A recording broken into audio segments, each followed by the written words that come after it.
अगली रात मैं सो ही नहीं सका। डेस्क की हिलने की आवाज मेरे दिमाग में गूंजती रही।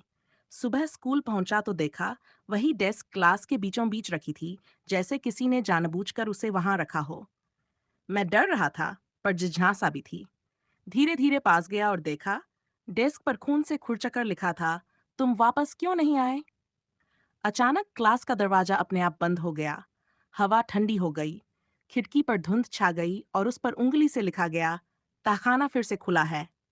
मैंने हिम्मत की और डेस्क का दराज खोला। फर्श फिर से खिसका और सीढ़ियां दिखाई दीं। इस बार मैं और नीचे तक गया। तहखाने में अब और तस्वीरें थीं और उनकी आंखों से काला धुआं निकल रहा था।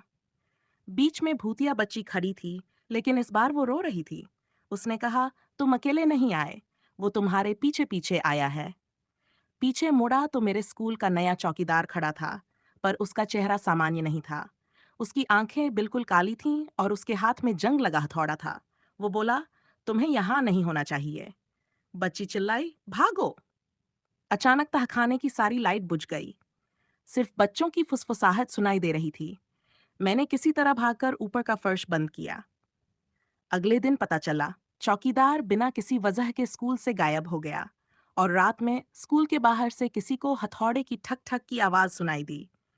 अब लोग कहते हैं कि डेस्क पर अगर कोई बैठे तो दराज से हथौड़े की हल्की चोट की आवाज आती है, जैसे कोई नीचे से रास्ता बना रहा हो।